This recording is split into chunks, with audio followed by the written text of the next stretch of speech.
My first day. చాలా చాలా happy. ఏం లేదండి, ఏం టెన్షన్ పడలేదు. అంటే ఏమన్నా తప్పు చేస్తే గైడ్ చేసేవాళ్ళు మన వెనకాల ఉన్నప్పుడు మనం ధైర్యంగా వెళ్ళిపోవచ్చండి. I have such kind of a team. మా సంతోష్ అన్న కానీ, రోహిత్ గారు కానీ, ఆల్ యాక్చువల్లీ షూట్ చేస్తున్నప్పుడు వీళ్ళందరూ కూడా చిన్న తప్పు చేయబోతున్నానని డౌట్ వచ్చినా వచ్చేవాళ్ళు వీళ్ళందరూ ఏ అని. సో అలాంటి టీం ఉన్నప్పుడు మనం ఏం ఆలోచించక్కర్లేదండి, హ్యాపీగా వెళ్ళిపోవచ్చు అంతే. ఆల్ ది వెరీ బెస్ట్ అండి. Rohit so yeah hi, first of all congratulations for this success.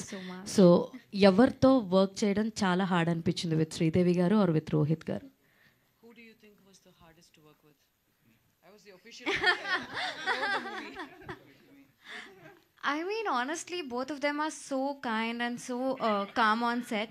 It wasn't really difficult to work with any of them, but I would say the most of the scenes I had with Sir.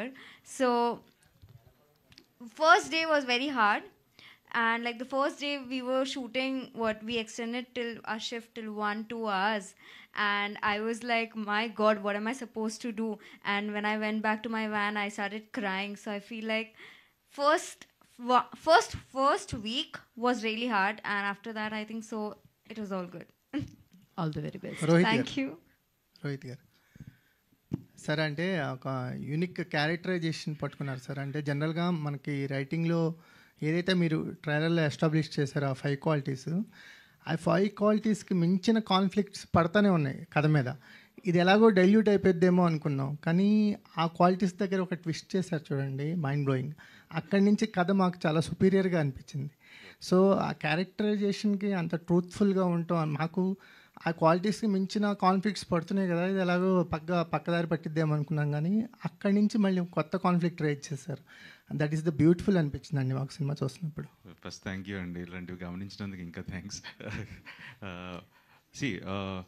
We wanted ఏదైతే కథలో మీరు characters తీసుకోవచ్చు, ఏది తీసుకున్నా ప్రతిదానికి ఒక round of ఉంటుందండి. ఆఖరికి ఆ 5 క్వాలిటీస్ అనేది అంత ఎస్టాబ్లిష్ చేయడానికి కారణం కూడా అదే. బేసిక్గా ఏంటి అంటే, నేను కొన్ని ఇంటర్వ్యూస్లో కూడా చెప్పాను, ఏంటి అంటే ఇవాళ ఉన్నట్టు మనం ఇంకో సంవత్సరం తర్వాత ఆ క్వాలిటీస్ ఉండవు మనలో. సో మారుతూనే ఉంటాం, we evolve as a person.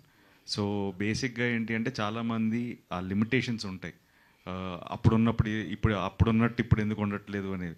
So underline కరెంట్గా చాలా ఎమోషన్స్ ఉన్నాయండి, బట్ దాన్ని గుర్తించారు. దానికి ఫస్ట్ చాలా లేదండి, అంటే మాకు కథ చాలా కొత్తగా అనిపించడానికి ఆ పాయింట్ మాకు చాలా సర్ప్రైజ్ చేసింది ఎమోషనల్గా సినిమా చూస్తున్నప్పుడు.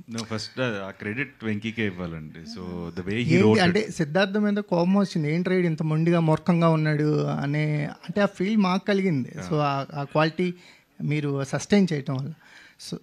సో ఒక డిఫరెంట్ సబ్జెక్ట్స్తో ఎప్పుడు వస్తుంటారు, ఒక ఫ్యామిలీ సబ్జెక్ట్లో కూడా చాలా స్మూత్గా ఎంటర్ అయ్యారు. ఎందుకంటే ఈ 2 లవ్ స్టోరీస్లో మీరు ఎక్కడా హార్డ్గా కనిపించలేదు, that is the best part అనిపించింది. థ్యాంక్ యూ అండి.